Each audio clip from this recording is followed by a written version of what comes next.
What is good, fam, token fam? Hey, listen, it's your boy Sanchez. Thank you so much for listening, tuning in, subscribing. I hope that you guys are getting these notifications. We're about to ramp up our season.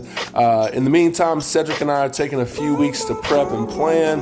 We've been busy wrapping up the summer, getting ready for school, all of that stuff you guys know about. So all that to say is we're excited about what's coming and we can't wait to share that with you. But in the meantime, we're going to kick it back to a few of our favorite episodes. We've taken some time to just go. We realized we've released a ton of content. And so some of the quality may vary because some of it we recorded during COVID, some of it was pre-COVID, so you'll hear some old music, you'll hear all of those things. However, we just want you guys to have some content because we do feel like a lot of what we've said on this podcast is heavy, but necessary and needed. And maybe some of you are new to the podcast and you haven't had the opportunity to really see our journey progress. And maybe you've missed out on some of these key and good conversations we've had. So anyways, shout out to our Patreons. You guys make this podcast happen. You make it work. You allow us to continue to put out content, to continue to invite guests and keep this thing going. And if you're not a Patreon, please consider signing up on patreon.com. Also, social media. Follow us on Twitter, Instagram, Facebook. You have direct access to Cedric and myself, and we can't wait to engage with you. But in the meantime, enjoy this week's podcast.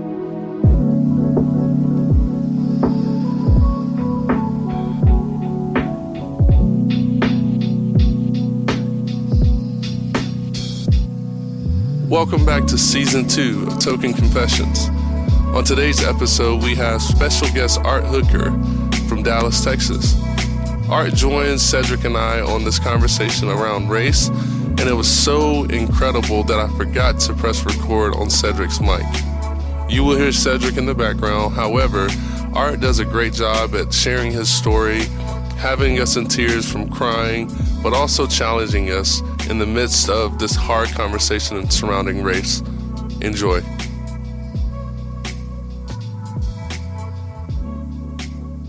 He said Ghost, and I'm like, Ghostface Killer? Yeah. That sounds very like but I guess I'm in good company. We all Tony Stark. Oh yeah. Tony Stark. I was gonna write a book called You Talk White.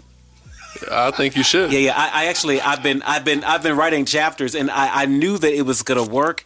Right, like in Obama's first term, you know, they said that he talks in the Dick Durbin. Is that his name? Or it was a guy he had like a Dick name, like literally his name was. It was like Dick though. Richard. It was like something. You know, I had a boss. You've seen the movie Bamboozled? You ever seen the movie Bamboozled? No. I've been meaning to go back. You've got to watch Bamboozled because like I had a boss. His name was Richard. And he was black, and it was my first boss I ever had when I was a manager. Yeah. So I was a manager. It was like my first big job. I had like 25 employees, and I was like the only other black manager. Right. And then we reported into this boss named Richard, and Richard was always saying like, "Hey Art, like we're gonna work together on the black people," but he would always sell me out when the boss came in. Right. All the time he would sell me out, and then the boss was really mean. She was just really mean. And, you know, all female bosses aren't like this, but she was just really, really mean. Right. And he would always sell me out. And then he would help the white people. And I've been like, Richard, like, what's going on? And then I just remembered, so later in life, whenever I've started, you know, I write films. Right. And I create this story about, it's called Confessions of a Bill Collector. Right. And because I was working in collections and I was a manager. Right. And so there's this character in there, and I started like really thinking about it. And there's this character called Pierre Delacroix in Bamboozled.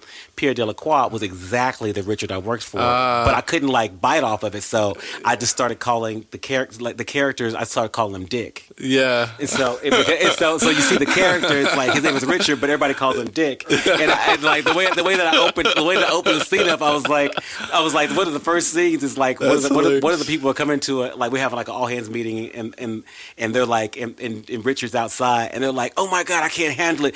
Dick is all up in my ass. Because they're talking about Dick. I almost said his last name. But if you're listening to me, if you know me and my time there, Dick, you know who you are. Yeah. You know? But it's okay. Yeah. Because I learned who he was. Because back then I thought, well, all black people stuck together. Yeah. But then I realized for a period of time, like if I work for a black man, that I'm not going to make it in my career. I Wow. learned that early, Wow. and then It's like in Star Wars. Yeah. With Sith Lords. Yeah. There can only be two. And that's a Wow. problem. Yeah. But I want to make sure I'm on the record saying you can't work for black man, because you can. I learned that later. Right. But there Of course, is I'm some. joking. There can always be more than two. Yeah. Right, But right. there could be there's this plantation mentality sometimes that I ran into in my 20s. That at first you have a tendency to go on a pendulum. You're like, well, if Dick Preston, I mean, I'm gonna say his name. If Dick is this way, then all black men are this way. But Yeah. actually, one of my best bosses I ever had, his name was Mike Potts, and he was a black man. And I was in a really bad space. Like I really didn't believe in myself. I think I was like 21 years old. The only job I'd had before then was like I worked at like what did I do? I had all these different part-time jobs. Right. And Mike gave me my first real job. He worked with me. He actually believed in me. He coached me. I remember it was the first like this I made. This is so crazy. I remember getting. I started part-time, and I think my first full-time job was making like $22,000. Wow. And I was like, I am rich. Right. I was like, Right. $22,000. Right. My grandmama didn't make this money. My daddy Right, did. same, You know what I'm saying? So a black man helped me. So Yep. it was always kind of so when I went into corporate America and I was really kind of moving up the ladder, Right. it was a surprise to have Yeah. the Dick guy Yeah. be the way it was. Yeah. Because he overtly. So Mike didn't tell me help me because you're black. Mike Right. just like, hey, you're a young brother. I see you potential in you. Right. Right. Dick shows up and says, "Oh, we gotta stick together, man. We gotta stick together." Right. And then he's like, Throws you and under every the time bus. the pretty white girl comes in, throws me under the bus. Yeah, man. Well, hey guys, welcome to today's podcast. So, me, Cedric, and we have a special guest, Art Hooker, who's a good friend of mine, all the way from Dallas, Texas. He's in town, and he's staying with me for a few days. So I was like, "Yo, Art, let's just do the podcast." And Yeah. so you guys are just jumping into the middle of a conversation that we've been having for about the last hour or so. It's amazing. And so we're gonna dive in again. I guess we're gonna go a little bit deeper out Yes. into the ocean. So No pun intended. no pun intended. Especially if you heard any of our earlier conversation. Yeah. And don't say ocean again. That's too much. Oh man, I won't. Oh man. So you're probably gonna laugh. You're probably gonna go, man. Yeah. This podcast, that's what we're about. And so today we're just gonna have a conversation with Art, and we're just gonna get Art to kind of share kind of the work he's doing. Art does various things around the country and is well connected, particularly when it comes to race and tensions and stuff like that. So, who is Art Hooker? That's the first question. So we always ask our special guests. So just kind of tell them who you are, where you're from, etc. I'm a man that I've realized that the most important thing I can do, and the most important work I'll ever do, is the work that I can do in my own home, with my wife Natasha and my daughters Caitlin and Chloe. I live in Dallas. I've been married. This year will be 20 years of Wow. marriage. I have a 9-year-old and a 5-year-old. Actually, my oldest daughter turns 9 next week. Oh, nice. Yeah. And so that's where I'm at on that. So it's interesting when you say, like, what do you do? Who is this? Right. So I remember watching Martin. You guys remember that show, Oh Martin? yeah, I still And watch it. You know, like there's like Tommy. Like, does Tommy really Tommy, have a job? does he have a job? Yeah. And so Tommy, you ain't got no job. Yeah, you ain't got no job. Because, Yeah. But Tommy, Tommy always seemed to be taken care of. But Right. It's like, where does he go during the day? Right. Or, yeah, like Brother Man from the Fifth Floor. Right. It's like, what's going on? And so it was interesting. But in my life, though, I've had other friends of other ethnicities who have jobs that do kind of what I do. Right. But no one ever treats them like they're Tommy, like they don't have a real job. But they always wonder what he does. But basically, I'm a producer and a social designer. And I work across several different mediums. I do, right now I'm producing a musical called Union. I'm working with some really good friends. Sho Baraka. He's a co-creator, writer, and a star of it. Greg Thompson is a civil rights scholar. He's a co-creator, writer, and a performer in it as well. A friend of mine, Justin Merrick, he's directing the piece. Nice. And some other friends. Anasa Troutman is one of the executive producers. She's one of the writers. Kristen Adele, she's actually a co-director, and she just finished doing a project called Campfield Drive, where they basically interviewed 100 people about the day that Mike Brown was killed, or like that week or that period of time, and they just mounted a play called Campfield Drive in St. Louis. And so these are the kind of people that are in the community with me and the work that I do. But I work with theater, film, music. I do a lot of work. I was a vice president of learning design for Citigroup for 10 years. We did global learning, and all that ties back into the work that I'm doing with movements, strategy, and producing things to create. And the goal of everything we do is I specifically work with people and organizations to help them discover their passion, turn their passion into purpose, and turn that purpose into action. So I need to get your number when we're done. Yeah, for sure. Yeah. Completely down. Yeah, that'd be good. Well, that's Art Hooker in a brief nutshell. Yeah. But what you guys don't know about Art is probably one of the funniest human beings that I know. Yeah, it's literally just had me and my wife and Cedric in the kitchen. We were just dying laughing. Yeah. And so just the wittiness, the humor, you'll probably pick up on some of that as well. Maybe. We're getting prepped for the new one. What's that movie where the Get Out? We're going to do Get Out 3. And it's going to be impromptu. We're going to wake Sanchez's wife up. And it's going to be really ad hoc. And there's going to be cameras everywhere. But don't tell her, and you don't know her name yet, but it's going to be very interesting. Hilarious. And we're not going to do this 2, we're just going to go to 3. Hilarious. You know what's funny is that my wife and I joke about that with my mother-in-law about the essential oils, and how she, like, when I started going to her house, she had her teacup, and the next thing you know, I'm all about oils, I'm all about organic living and holistic living. Whole Foods down the street. Right. Way down in the Yeah. Right. That's the second place. But no, I love my mother-in-law. She's incredible. You better love her. No, she's. I love you too, Mama-in-law. I don't even know who you are. Yeah, no, I literally have the best in-laws that I like. The Lord knew what He was doing, and I'm really grateful. But again, part of our conversation in the kitchen, we were just talking about history again.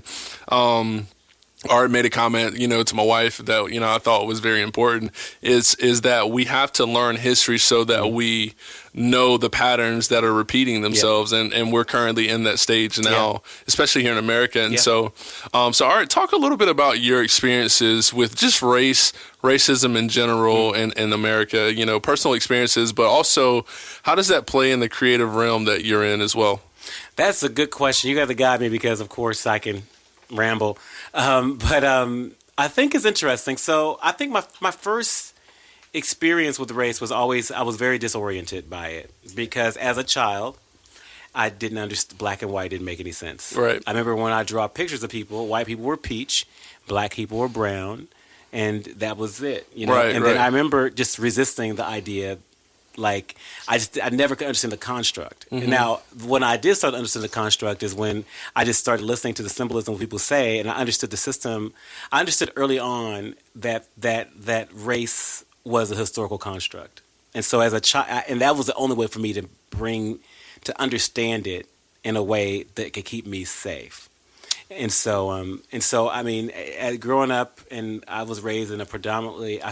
My family. We lived in an economically depressed neighborhood, and were the mostly minorities. And when I turned around, when I went to second, third grade, my family, we just kept having issues. We moved around a lot. And then somehow we landed in a poor white neighborhood. Wow, yeah. We landed in a poor white neighborhood that fed into a really wealthy high school. Okay. And so it was, that's when I really started to understand this connection between race, class, and even gender in other ways. And so growing up in high school in this area, I was raised in Arlington, Texas, and there's great people there. Like I love, like I have some of my best friends are white people. Like there's some, like so I had some really good times, but also had some really intriguing times around race. I was pulled over by the police. I was pulled over by the police at least hundreds of times. I got to the point to where even now when it happens, I'm very, very comfortable. I know what to do. Right. I'm thankful, So that was my early experiences with it. I could, yeah. I'm like thinking of things I could say, but some things I don't want to say because they're people that I can refer to that people know. So I won't do that. But it's really interesting. And so that informed. But for me, I suppressed this. Racism. So even in high school, like I was like a vice president of the Cultural Awareness Coalition. At least you had one. Yeah, we had one of those, right? And I went to it in my high school. I think we may have had. Oh man, like my high school, it might have been like 20, maybe 20 black people out of close to like.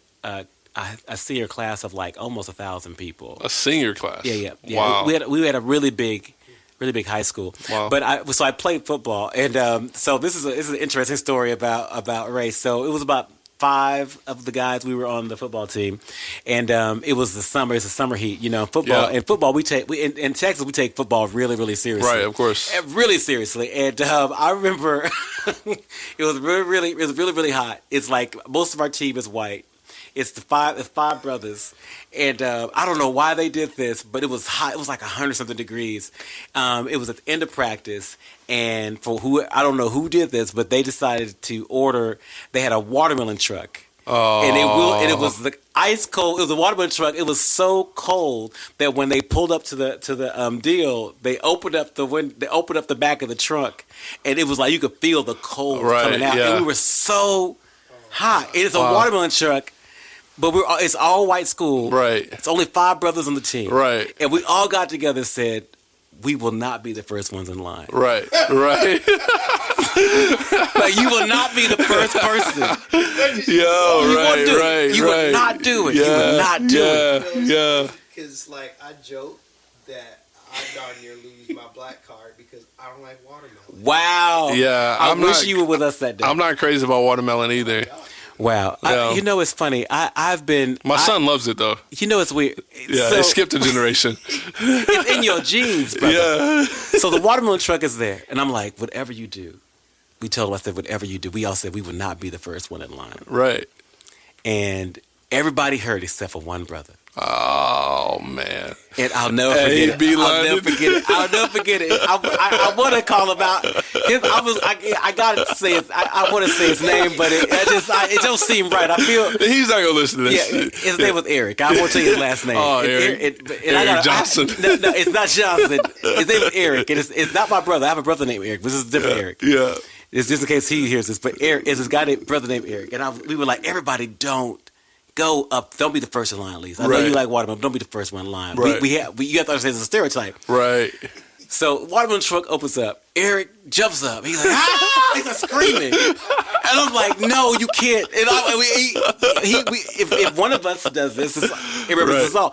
He runs to the front of the watermelon, and he gets in front of everybody. He gets a half of a watermelon. Oh, bro. He gets the whole thing, and this is not exaggeration. He takes the watermelon, he just jabs his face, and he's like, oh no, he grabs the watermelon, and then after that, and we're mortified. I'm like, Eric, you can't do this because they're gonna think this is how we all are. Not only is he did it to the point where now y'all can't have it. We can't have. I didn't ever. He ate at the end. He ate the watermelon, and then he was like, he put the hole on top of his head. Oh, bro. And he literally danced around. Oh, bro.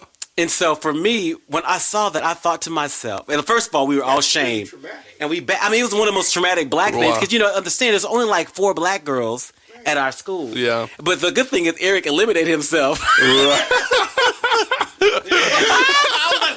I was like, well, we shame.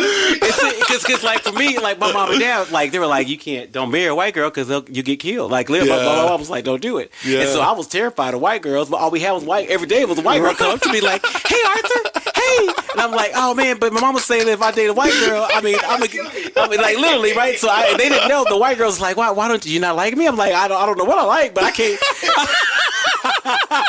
I mean, I'll never forget it. I mean, and like I was trying to avoid this, but I'm serious. I'll never forget. It's really crazy. I remember this is right after Eric did all this crazy stuff with the watermelon.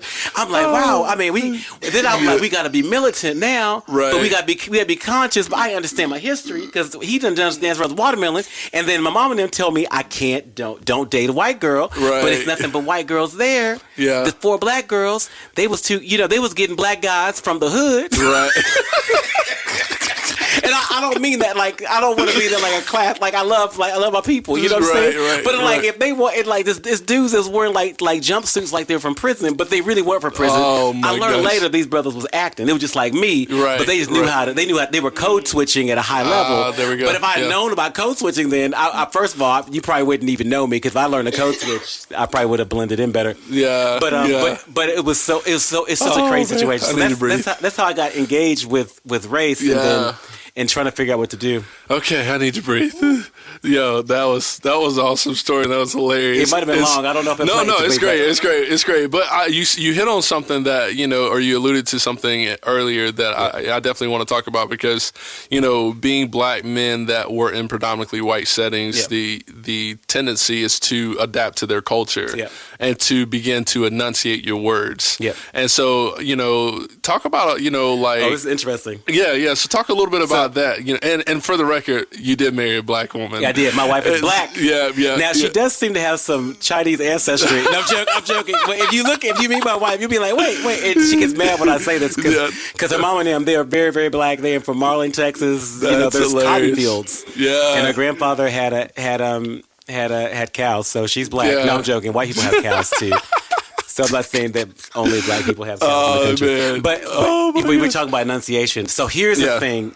This is why because I think many people probably hear you talking, and they're gonna say, I think he's black, but I think so because you the most. And this is really terrible. I used to think it was like the really good racist people, not good racist, but the people. There's some people that can hear the amber, they can hear the voice, and they can be like, oh, he's a black person, he's a Negro. I was like, wait, I was waiting to be beeped. I was like, wait, I wasn't gonna say the N word. I was gonna say, like James Baldwin said, I'm not your Negro. But I was about to say, but so it's really interesting, right? So the way that I talk now is the way that I talked when we lived in the hood. Gotcha. And so it was actually quite a problem. It was quite a problem. Yeah. No, seriously. And so my life is kind of peculiar like that because like I had a so I remember I was Bob. People were very concerned with the way that I talked, right. And I remember I lived in in Oak Cliff when I was a kid, and it was this kid named Bootsy. Mm-hmm. And Bootsy was like, I don't like you anymore. And I'm like, Bootsy, what do you mean? He's like, I don't like you anymore. I said, why? He's like, because you talk white. I'm like, what? Wow. I'm like, but I don't even know any white people, Bootsy. How do I talk white if I don't know any white people? He's like, you just talk white. And he said, I'm going to take your bike because you talk white. I was like, Bootsy, you can't take my bike. Why you want to take my bike? It was like, right. And so that was my first fight with Bootsy over my bike because I talked white. Right. And I'm like, I don't understand this. And I remember another dude, I went to school. His name was Stanley. I think Stanley had been left back. Like he must have. And there's nothing wrong with, if you get left back in a grade, parents hold kids back all the time. So it's not a. Oh, I'm sorry. So the first guy is somebody who stole your bike. So I instantly go to Debo. That's exactly what I went to. I didn't know this, but I promise his name was Stanley. It's like, wait a minute. Dude, are you talking about Friday, bro? I literally thought the same thing. But my Stanley was different. Let me describe the Stanley, though. He had been left back several years. And he'd been left back. He was very, very big. And I'll never forget, he wore tight brown sweaters. Yeah, this is like the early 80s. So he had tight brown sweaters. He had like a button-up shirt underneath it. Yeah. And it was like, but the collars, he wasn't very fashionable. So one collar would be peeping over it, other one would be under. Yeah. And he was bigger than me. And he was taller than me, and I would look at him, and he was slow. I wouldn't want to say he was slow, but he always had like a little bit of snot, like a snot mustache.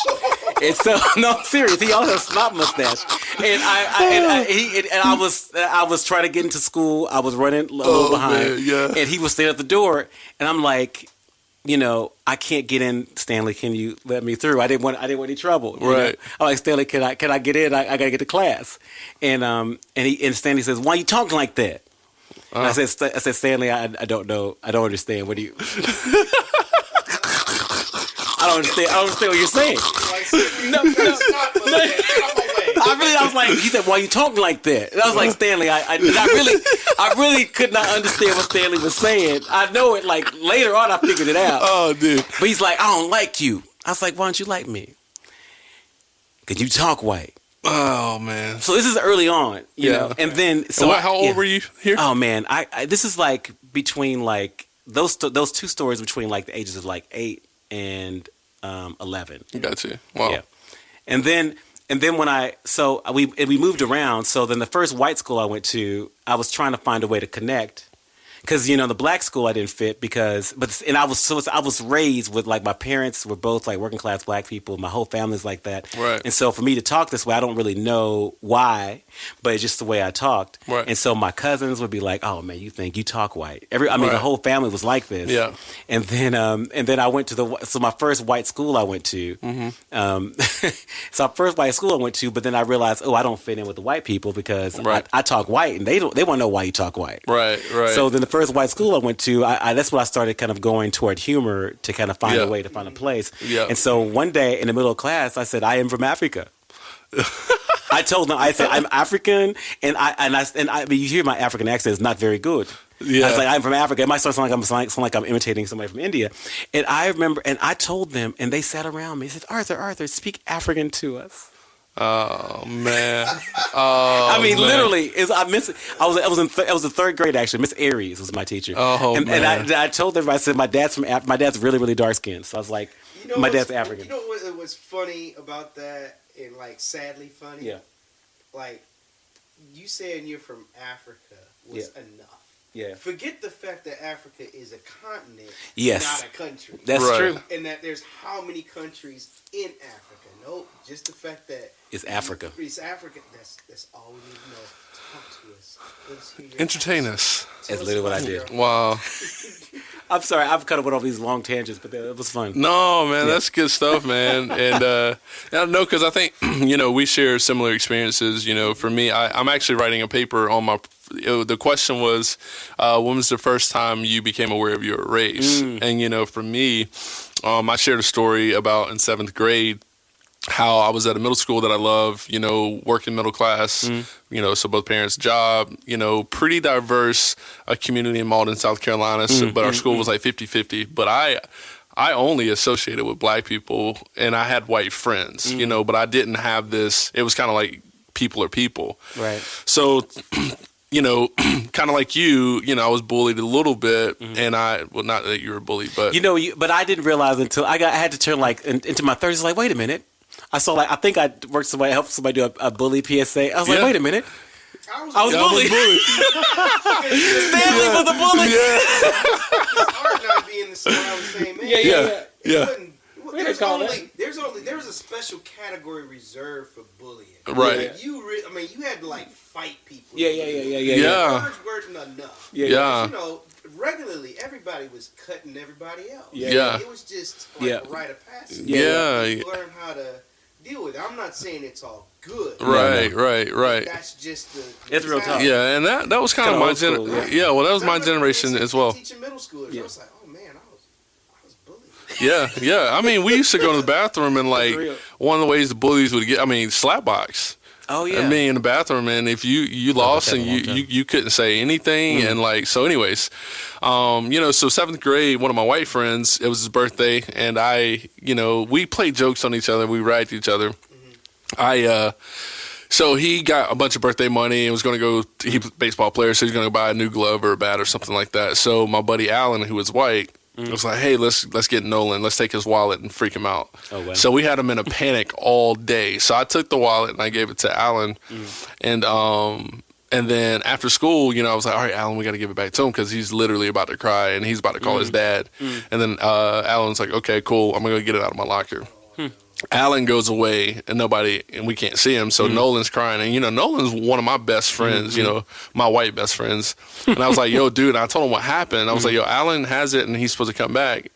So the principal, the resource officer comes down, and then Alan's a no-show, and Alan had took the money and put it in his pants. Later on, we found out. And he shows up and says, I don't have the money. Sanchez has it, yada, yada. He's lying, yada, yada. And then they let Alan off. Wow. So they called my parents, and my sister and I missed the bus. And my mom, working middle class, you don't miss that bus. And she can't afford to take time off because she's paid hourly. So they say, hey, you need to come pick your daughter up. We're sending Sanchez downtown to the police station. Oh, wow. So I had to go to the police station. And that was the first time I realized that, wait a second, something's different. Like, he took the money. He lied about it. He gets off. I get stuck, and I basically have a record now for theft. I get 160 hours community service. Wow. At 12 years old, 160 hours community service, jury or court duty, and what was the other thing? And I had to spend a night in jail. Wow. 12 years old. Where is this? Malden, South Carolina. The fascinating thing, of course, being that I'm guessing the other kid, Alan. Oh, it gets better. The money. It gets better. Is white? Yeah. Okay. Wow. And so the year goes on. I do my time. I do all my community service.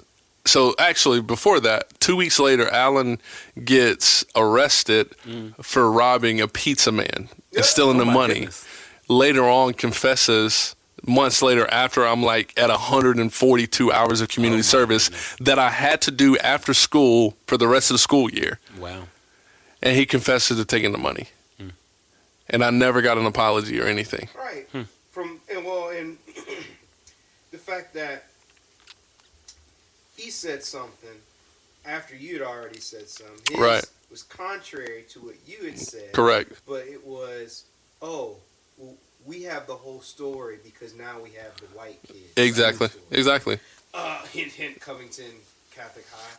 Right. It's funny how things don't change. Right. And so that was the first time I would say I really started to take note that I was different. And then literally immediately the next school year, my parents moved us 25, 30 miles to Piedmont, South Carolina, where I was really immersed in a white culture. It was only 5% of ethnicity. Yeah. And it was culture shock because when the white girls came to me, I was like, oh, what? Wait a second. Ew, that's disgusting. Right. And then the irony, I'm married to a white woman, right? But that wore off. It wore off because it was just different. Right. It was different. You disgust me, Becky. Right. But I went to, Wait a minute, Becky. You don't disgust me anymore. But I like your good hair. Get out of here. Oh, man. When you flip it to the side. Yeah. I love it when you do that head thing. Can I touch it? Can I touch your hair, Becky? Yeah. No, they were wanting to touch my hair, right? That's true. And so, in my school, it was pretty small because Malden, we had about 600-700 kids in our class, and then, went to school where it's like maybe 200. Oh, wow. But it was like rich rednecks. So it was nothing. Wait. Yeah. I've never heard anybody say that. Rednecks with money. No, but rich redneck. Yeah. That sounds like a clothing line. Doesn't it? Like, it's a T-shirt that I would almost wear, but I would be like, like, I would wear it for the reaction. But you might want to, can we pause and see if there's a domain? richredneck.com. That could be like a dating site. Yeah, right. I mean, but because some people think redneck is not bad. Right. Sorry, I didn't mean it. Right, and what's the name of this podcast? Token Confessions. Is it really? Yeah. Is this really called Token Confessions? Yeah. So does that make us tokens? I mean, that's we pretty much give our perspective of what. Oh my God! But we define. I don't think I want to be on this podcast. Wait. No. So I thought this was something about the. Oh my gosh! I've avoided being a token my whole life. No, that's okay. No, that's okay. My goodness! No, but I thought I could. Well, I married a black woman. No, I have black parents. The first section been when you found out that we both married.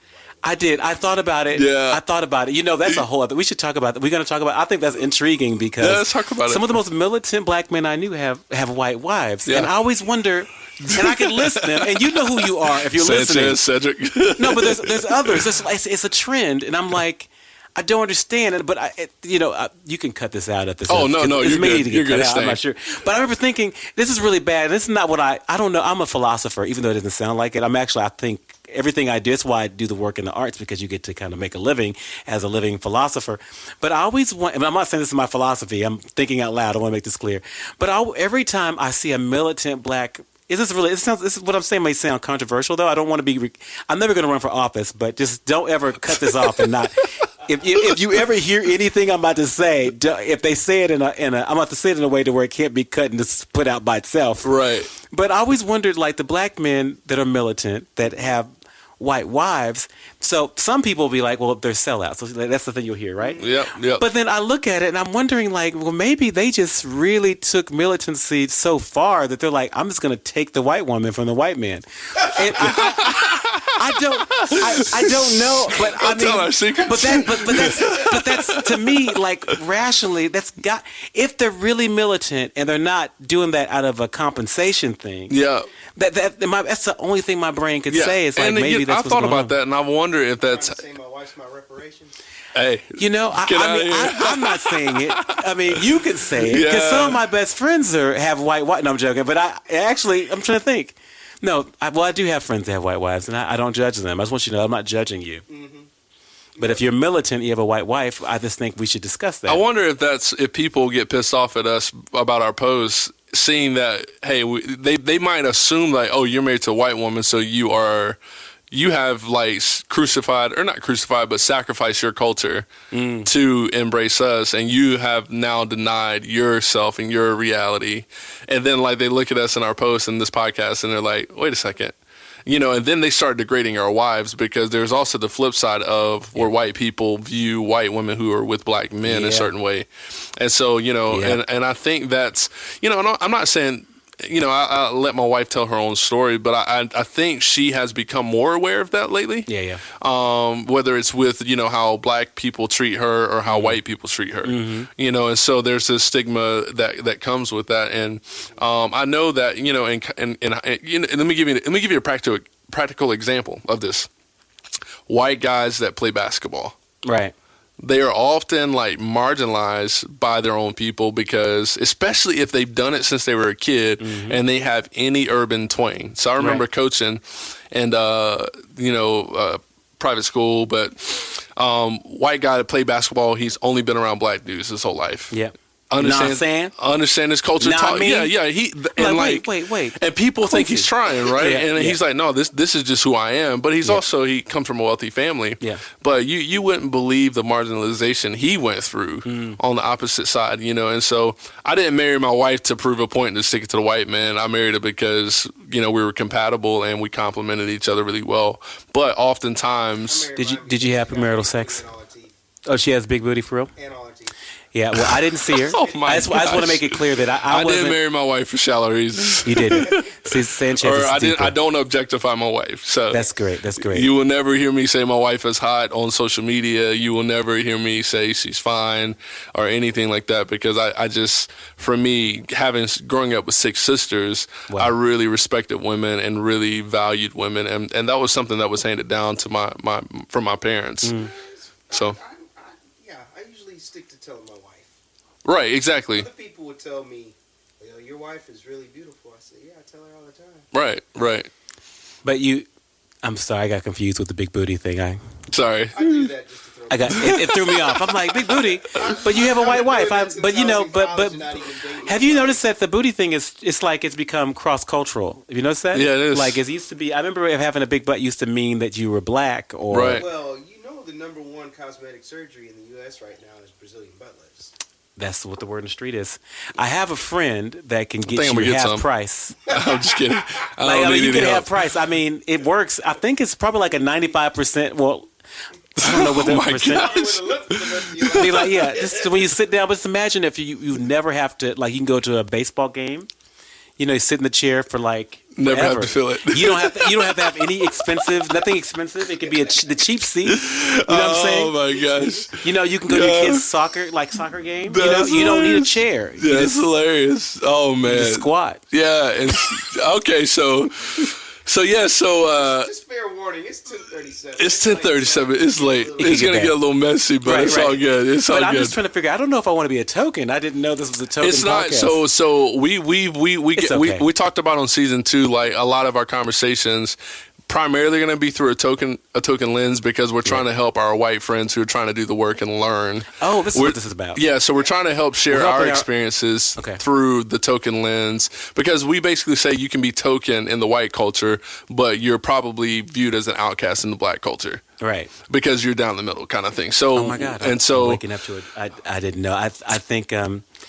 I should have given you that disclaimer, but it's okay. It's okay. I just would like to speak to the white person that's listening to this right now. I want you to listen to my voice, okay? Now you understand how you feel right now. You see how I'm talking to you. You know that I'm talking to you. Do you feel that? Do you feel it? I just want you to know that this is what a person that's described as a token. This is the thing that they're getting from me. That thing that you're getting from me is something that token wishes that they could have. So even though I'm talking to you right now, the number one thing you can do is talk to the person based on what you know about them, like what I'm doing with you right now. So if this is something that white people are coming to understand how to help marginalized black people, particularly black people in their spaces. Now, the number one thing you have to look at is like the idea of what it means to be human. Right. So, I mean, and then you have to understand that race is a historical construct and race is not real. Right. But it's real because of these constructs that have been created to perpetuate power. Right. And I'm not a race scholar for the most part because I don't believe that it's real, but it is real because we say it's real in our minds. Right. And what we realize is that... That's set exactly. Up on right. Exactly. It's completely biologically false. Yeah. Right. And we talked about this earlier in the kitchen about, how, in 20 years, let's say, black-white racism won't be probably a thing anymore. It'd be different. Racism is going to look completely different. Yeah. So essentially, the thing we have to work together towards is breaking the system of racism in the first place. I'll go there, though, for a second. Please. You can already see where it's going. Right. It's not so much about black and white, not African American and white, black American and white. The new other is Hispanic, which has always been one of the others. Right. But it's being honed in a different way. Yeah, man. Than it's been honed since basically like the Great Depression, when you had the Mexican repatriation period during the beginnings of the Great Depression. Now, talk a little bit about that period because some of our listeners may not know, and I probably just don't know. I was like, can you say the word, the Mexican what? Well, a lot of people don't realize this, but the border used to be open because a lot of the field workers, in particular in places like California and Texas, right? Yep. They would come over, do work in America, and then they would go back across the border home. So every day, 5 days a week, they were crossing the border. Right, and if you're wondering why your produce and veggies aren't as great as they are right now, they all bruised. Right. Anyways, let's continue to go. So the devil is alive. You had the Great Depression. Is watermelon affected by that? No, it grows on the ground. But if you were listening earlier, you know that I don't eat watermelon, particularly in the summertime when it's ripe. Oh man, go ahead, Sid. So, Great Depression happens, and you have people freaking out about jobs and trying to secure jobs, and of course, we're looking for scapegoats, and so Hispanic, Mexicans in particular became the scapegoats. So then there's this big movement to repatriate them, which was this fancy way of saying move them back to Mexico, keep them there. So then what happened was, though, you had hundreds of thousands of legal citizens. Wow. Not the ones who were crossing the border daily, but ones that actually had homes in America and had legal residence and citizenship in America who also got taken out, removed out of their homes and shipped across the border. Right. So then what happens to their property? Right. Right? And there's the power aspect. Right. Because then, power starts with wealth. Right. Yeah, man. And I think for me, even I'm just going to use just kind of process and use my brain out loud. I mean, it's there's no denying that the black intellectual is, black intellectualism is rising. So, we are aware of things culturally, business-wise. There, we have more college students going. We have second and third generation college students, etc. And so it's not that we will ever be equal to white people, and I'm not alluding to that. But it's okay. How can we oppress the next less educated? You said we'll never be equal to white people? Yeah. No, I don't believe that. Okay. Yeah. I felt like the honorable Elijah Muhammad showed up. No, no. I didn't mean that awkwardly. But no. But it's like Brother Malcolm says. No.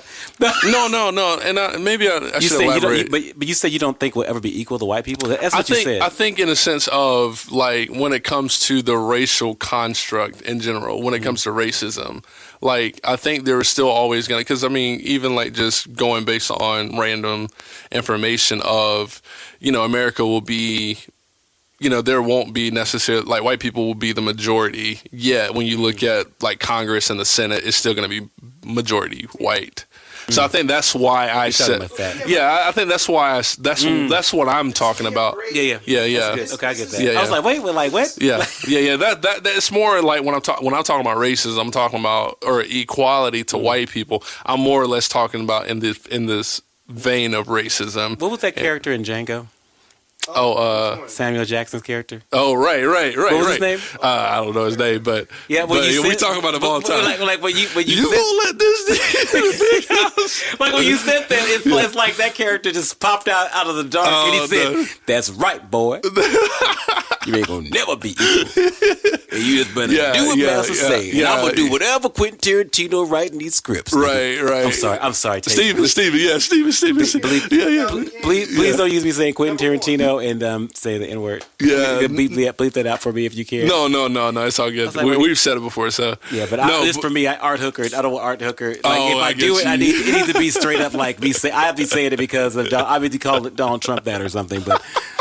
You can beat me though, but just don't like. You can hear me go, and you be like, but if because or if you want to quote me with like when Cornel West said that. No, I shouldn't say that, but don't use this either. When Cornel West said that 9/11, don't use this. But Cornel West said that 9/11 was the niggerization of America. Did you hear that? I remember something. I know that, and you can Google it. It was quite interesting, but it's fascinating, and on the. I really don't want to.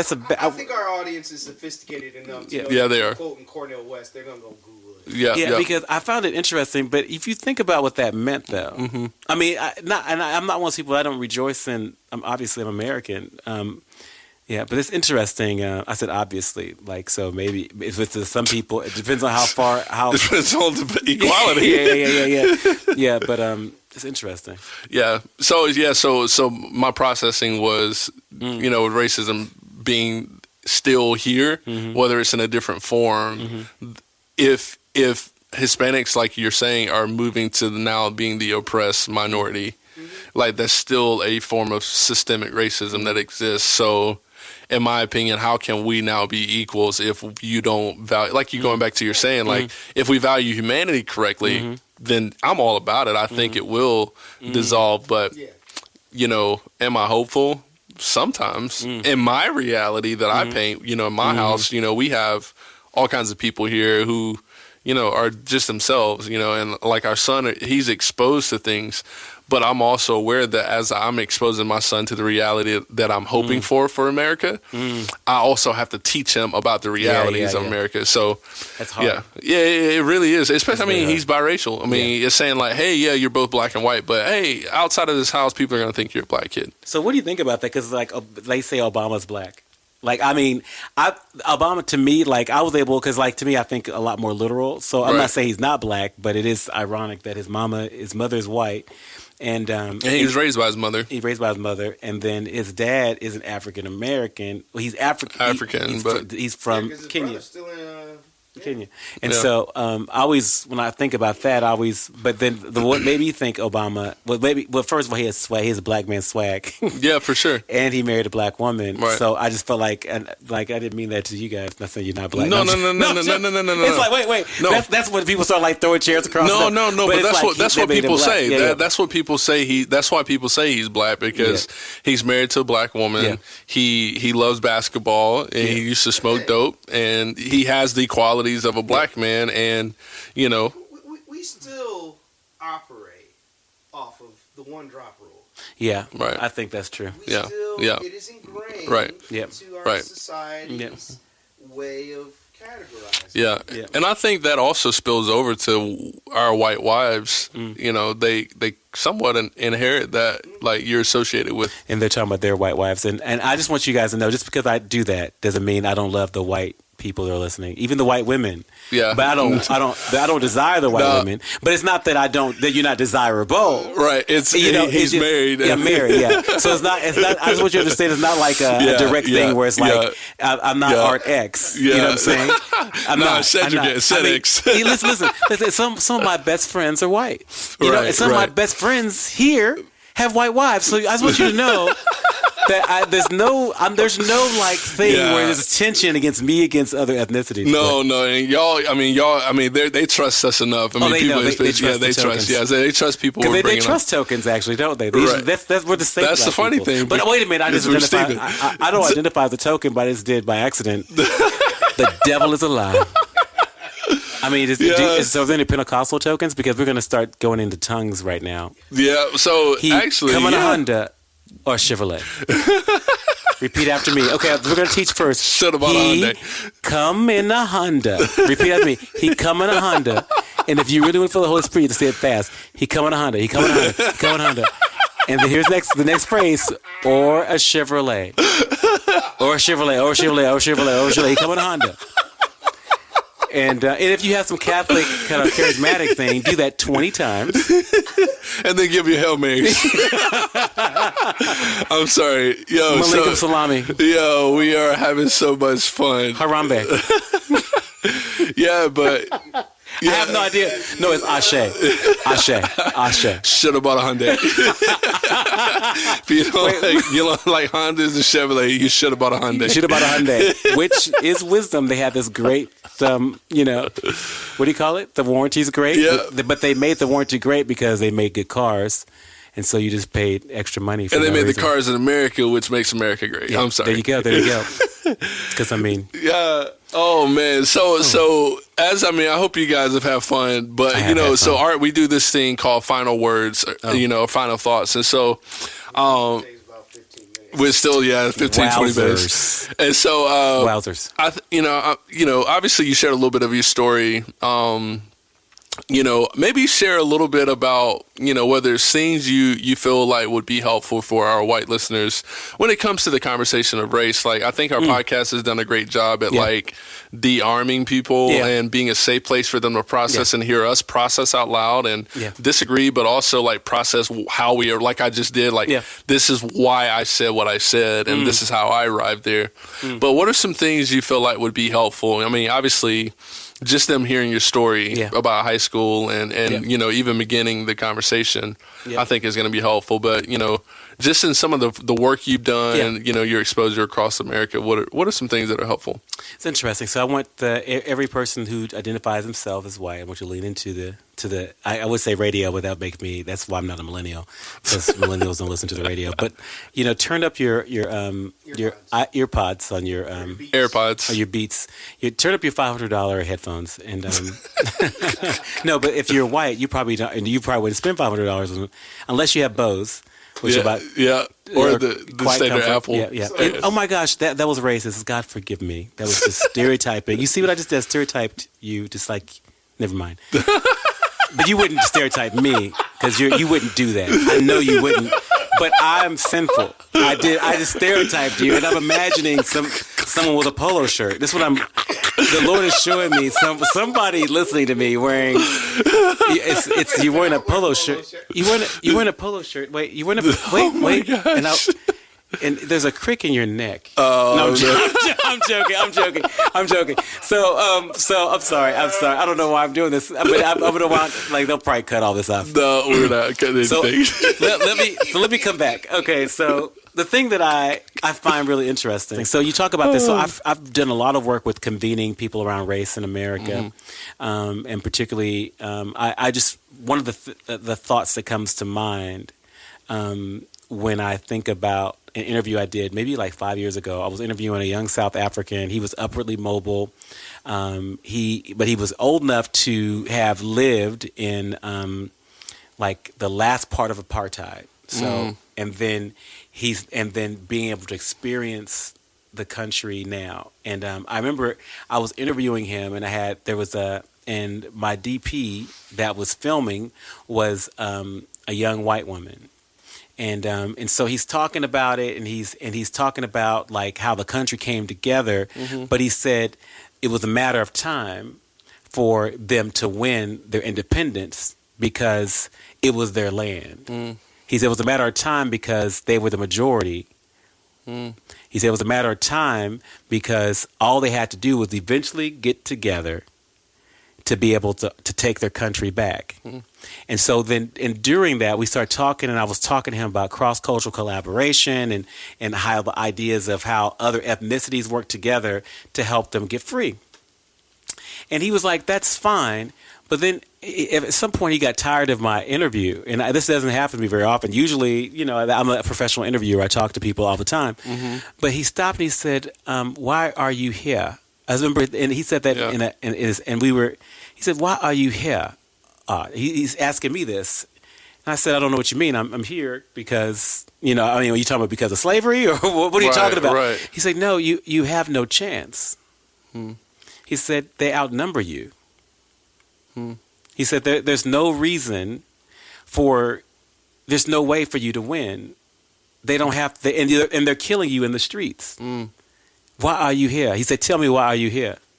And when he said that to me, I was literally I thought about it. I was like, I didn't really have a good answer for him, but as I was formulating the question, my white DP that worked for me, which is something you're not supposed to do. You're not supposed to start talking to the person, start the interview. But the white DP starts telling her he needs to stay here. He's supposed to be here. Now she doesn't know what she was manifesting, but she started telling him, and she took over my interview. And she said, no, he's supposed to be here. Don't tell him that. You should be here. We need you here. And so in her heart, that was like, she was trying to help me. You know what I mean? But she broke protocol in the interview to tell a black South African who had lived through apartheid and understood the power of being an indigenous person. Right. And he had a legitimate question to ask me directly. And I'm a black person in America that's from African descent that was brought here by slave. You know, I was through slavery, and someone whose ancestry was basically connected to that sort of work tells me that he belongs here. He's supposed to be here.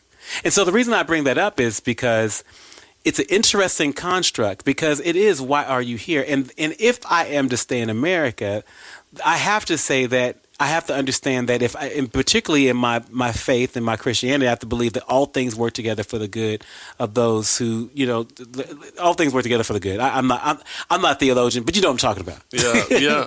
But I have to believe that God has some sort of sovereignty that has us in this space at this time. And when I look at that, and then I would challenge others to look at this idea of America really as an experiment. And if we're going to look at America as an experiment, are we going to look at America when we look at like we the people? Are we going to look at all of the people? Are we going to see ourselves as all fully human? And then if we're doing that, it's important for us to start examining how we're behaving and really looking at ourselves critically. Right. And what we have to do is, when you look at how we're thinking and acting critically, when you have to be critical on yourself first. Yeah. So, because there's times when I've reacted the way that the white person did in my interview when she Right. just started talking over it. But can you stop and be humble enough Right. to hear yourself? Because later she came to me, she said, I feel like that was wrong. I'm like, it was. Like, you Yeah. shouldn't have done that. But to be honest, I really didn't go deep with her on why that was wrong. Yeah. Right. Because, to be honest, when he asked me, why are you here? I was surprised that I really didn't have a lot of substantial Yeah. answers. Yeah. You know, and so the reason I bring that up, and this is two-pronged, but and you can do whatever you want to you're do with good. this. It's two-pronged. So we did this thing after the Charleston shootings. And before that, I was brought in by this group in Boston, and the job that I was given was to help them chart the way forward for Christianity over the next 200 years. And so I was doing strategy because I know I'm a filmmaker and a strategist and a social designer. Social designers basically work together with multiple disciplinary groups, and we look at problems and solutions, and we listen to the people who are suffering from certain scenarios, or we listen to the problem, to the people, and we find different ways within groups to create solutions. And so I'm working with this group, and something that started to occur to me is when I start looking at the patterns, is we're looking at the history of Christianity really seems to connect really well with imperialism, and it looks like it's in every place in the world. And I start to recall like all the countries where I've done research, because I spent about 15 years doing qualitative research around passion, creativity, and movements. And in the midst of studying why people do what they do, one of the disturbing facts is the thing that I had to continually work on my faith is I noticed that in places where people were being oppressed, that there were always. This is not, and this is not I'm a believer. I believe in Jesus. I'm a Christian. But there's other ways I can describe that, particularly when we talk through a cultural lens. But I am a Christian, and what was interesting is, but I noticed in all these countries there was a pairing between the gospel, imperialism, war, money, power, and it was always something that I would come across, particularly in like the Philippines, or so it's No, I mean it's if you That's look at church history. the Old Testament with critical eyes, it's very similar. Yeah. It's very similar. Yeah. Yeah. I kind of got lost in that, but I started off with a point. No, it's good. I mean, I think what you're doing is kind of one of the things we talk about, how being tokenized, of how oftentimes we're not allowed to interpret our own experices. Yeah, I can tell you about that. I was trying to get to Charleston. Yeah, go ahead. And I'll make it fast because I've been acting like a long-winded preacher. So I have. I'm like, I've never done a podcast before. Wow, this is fun, you guys. I can tell stories. Oh my gosh. I can talk about talking white, everything. It's like, I feel so therapeutic. Becky, can't we talk about Becky with the good hair? No, so we're working on this project, but I started seeing all these things that were connected, and then the Charleston shootings happened. Yeah, and so this is particularly the group was white evangelicals, and then a person has become a pretty decent friend of mine. That's an African American thinker. He works in the White House. He's just a really prominent dude, really really brilliant dude. He brought to our attention. He wrote this piece He wrote this piece on the Daily Beast, and then we had this big conference call about the Charleston shootings, and he called out all of the white. These are they're the name brand white evangelical leaders. Like any white evangelical leader you can think of was on this call, and he called them out and said, you need to do something about this. You need to speak out about this, about these innocent black folks sitting in a church and they were gunned down. Yep. And what I found was through that process. So then at that point, we actually, I did a strategy where we created talks, and we started to wrestle with how can this sort of thing never happen again. And I remember with all these prominent leaders getting together, and I remember all of the strategy sessions we did. I actually produced the only event that occurred to commemorate the deaths of the Charleston 9 1 year later at Mother Emanuel. And actually, some of the music that we've started to work on together, one of the first songs was sang by Will Reagan and Freddie at the same exact time that the shootings happened in Mother Emanuel, right? And so we do all this work, bringing people around the country to talk about race. Right. And at the end of that experience, I discovered two things. One, that the people that have the biggest mouthpieces to make change around race are not going to do it. Right. If you're listening to this podcast, no matter what your ethnicity is, and you don't have more than 1,500 followers on any platform, you are going to create more change if you're committed than any of the household names that you hear. Correct. Number Amen. one. Yep. Number two, the thing that we learned that was quite interesting is working together is important. You come together, people have different. So if you want to fix any issue, work with somebody different than you to create something new, no matter what it is. Right. Now, you will think, most of us, when we do this, because we're goal-oriented, we think that whatever we created is actually the artifact. Like, whatever, you work together to do something in a park. You're happy you created that. Yeah. But the actual power that we discovered through all these hours of research is that it's not the thing that you create together, but it's the fact that you create it together. And that is the key. Yeah. That's great, man. That's great. Hey guys, all right. We're sleepy now. Yeah, I gotta get up at 5 a.m. So, clean the kitchen when I get home. Oh man, I need to get some pistachios. You know, is this work? Is Whole Foods still open? The Harris Teeter's still open. Harris, that's a Southern thing. Harris Teeter, yeah. Anyways, I act like I'm not from the South. Hey, listen, we're gonna have Art back on the podcast. Oh my gosh, again soon. Thank you guys for listening.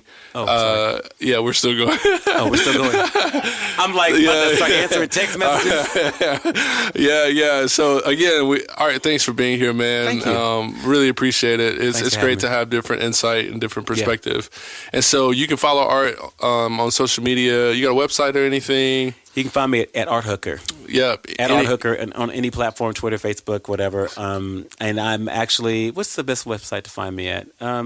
Just find me on social media. I'll point you. Part of what I've been doing, no, I won't tell you that. It'll be a surprise. Yeah. ART Hooker. Yeah. And don't Google it. Well, you can Google it. You'll find me. But if you just be careful, make sure you put Art in front of it. Because you just put Google. Put Google Hooker. I can't be responsible for what comes up, and then your wife's gonna make you get covenant eyes. And I'm literally. Is nothing wrong with that? No, listen. It's good. I have to shut this down because every time I laugh, my sciatica and my nerves flare up, and it hurts so bad. Like I'm literally hurting whimy laughing. I'm so sorry. Again, until next time, we got more special guests coming. We've got I'm working on I'm gonna try to figure out a way to get Brandy Miller on. She's coming. Yeah, she's incredible. Why don't we just call her right now? She is 3 hours behind, but I gotta get to bed. She be like, let's talk about race. Let's talk about race. If you don't know who Brandy Miller is, baby. Let's talk about. Wait a minute. I can't do It's it. the wrong song. I can't do it anymore. All the good things and the bad things that can't be. Oh my gosh. Oh my gosh. I can't do it. Listen. Talk about race. Listen. Oh my gosh. Oh my gosh. Until next time, we'll catch you guys later. Y'all have a good one.